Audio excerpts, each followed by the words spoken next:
السلام علیکم friends, welcome to Sharp T وی۔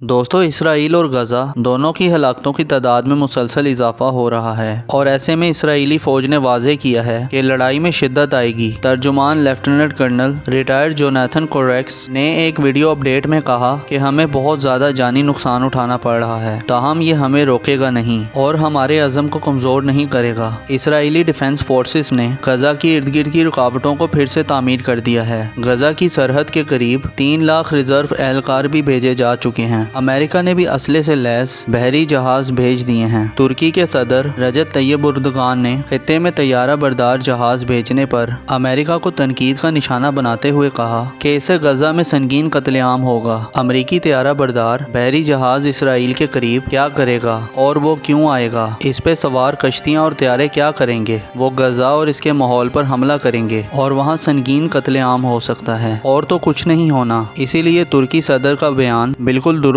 ہے۔ اس وقت جنگ کو روکنے کے لیے معاملات طے پانے چاہیے، جبکہ امریکہ اس آگ کو مزید ایندھن دے رہا ہے۔ ان کا کہنا تھا کہ یونائٹڈ نیشنز کا کہنا ہے کہ اسرائیلی فوج کے جانب سے فلسطینی علاقوں پر جاری بمباری کی وجہ سے غزہ میں 2,60,000 سے زائد افراد اپنے گھر سے بے گھر ہو چکے ہیں، جو کہ 2014 میں 50 دنوں کی کشیدگی کے بعد سے بے گھر ہونے والی تعداد میں سے سب سے زیادہ ہے۔ دوستو، غزہ کی پٹی تقریباً 23 لاکھ افراد کا گھر ہے اور دنیا میں سے سب سے زیادہ گنجان آباد علاقوں میں سے ایک ہے۔ حالیہ دنوں میں ہونے والی بمباری میں 1000 سے زائد مکانات تباہ ہو چکے ہیں۔ بنیادی ضروریات کو پورا کرنا ایک چیلنج بنتا جا رہا ہے، لیکن پھر بھی غزہ میں لوگوں کو اجتماعی سزا مل رہی ہے۔ اب تک 1000 سے زائد اسرائیلی ہلاک ہو چکے ہیں، جبکہ اسرائیل کی جوابی کارروائی میں کم سے کم 830 فلسطینی شہید ہو چکے ہیں۔ اسرائیل کو غزہ سے الگ کرنے والی دیوار کے باہر اسرائیلی فوج نے سرحد پہ اپنا کنٹرول بحال کیا ہے۔ دوسری جانب غزہ پر اسرائیلی فضائی حملوں میں شدت آ گئی ہے، جبکہ شعلے اور سیاہ دھواں آسمان کی جانب بلند ہوتا ہوا دکھائی دیتا ہے۔ اب تک کے اعداد و شمار کے مطابق 1,80,000 سے زائد غزہ کے رہائشی بے گھر ہو چکے ہیں، جو کہ گلیوں اور سکولوں میں پناہ لیے ہوئے ہیں، جبکہ 22,600 سے زائد گھر اور 48 سکول تباہ ہوئے ہیں۔ دوستو، ہر طرف موت کا سناٹا ہے، ہر چہرے پہ خوف اور دہشت صاف دکھائی دے رہی ہے۔ دوسری طرف یہودی خود اسرائیل کے خلاف نکل آئے۔ اسی طرح کچھ یہودی مہم بھی چلا رہے ہیں کہ یہودی اور مسلمان اس مقدس سرزمین پر امن طریقے سے رہتے ہوئے آ رہے ہیں۔ ہم میں سے کسی یہودی نے اس زمین کو قومیت کی بنیاد پر تقسیم نہیں کیا، لیکن چند لوگ اس مقدس زمین کو تقسیم کرنا چاہتے ہیں۔ انہوں نے تو باقاعدہ تورات سے حوالے دیے کہ تورات اس زمین پر کسی قسم کی یہودی ریاست کے قیام کے خلاف ہے۔ وہ یہ نعرے بھی بلند کر رہے ہیں کہ سیونی یہودی نہیں اور نہ ہی ان سے ہمارا کوئی تعلق ہے۔ دوستو، سیونی وہ لوگ ہیں جو یہودیوں کے لیے اسرائیل جیسی ریاست کا مطالبہ کرتے ہیں، تاہم دنیا بھر کے یہودی خود اسرائیل اور ایسے لوگوں کے خلاف نکل رہے ہیں اور فلسطین کا ساتھ دے رہے ہیں۔ دوستو، اس کے ساتھ ساتھ ٹویٹر کے مالک اور سابقہ دنیا کے امیر شخص ایلون مسک نے بھی فلسطین کا ساتھ دیا ہے۔ یورپین یونین کی جانب سے ایلون مسک کو ایک خط لکھا گیا اور انہیں وارننگ دی گئی کہ آپ کے پلیٹ فارم پر فلسطین کے حق میں مواد شیئر کیا جا رہا ہے، اگر تم نے اسے بند نہیں کیا تو تمہارے خلاف کارروائی ہوگی۔ ایلون مسک نے کہا کہ کرے کارروائی، میں اس طرح کی کارروائیوں سے نہیں ڈرتا۔ انہوں نے فلسطین سے متعلق مواد ہٹانے سے صاف انکار کر دیا۔ یورپین یونین نے 24 گھنٹوں کا وقت دیا تھا۔ ایلون مسک نے یورپین یونین کو جواب دے دیا کہ ہماری پالیسی ہے ہر چیز اوپن سورس اور شفاف ہے، جو خلاف ورزیاں ہو رہی ہیں انہیں سامنے لائیں تاکہ عوام بھی دیکھے اور ہم بھی دیکھیں۔ دوستو، اسرائیل زمینی جنگ تو بری طرح ہار رہا ہے، لیکن اب وہ کوشش کر رہا ہے کہ سوشل میڈیا پر جنگ جیتے، جس کے لیے وہ مختلف حربے استعمال کر رہا ہے۔ پہلے ٹویٹر کے مالک کو دھمکایا،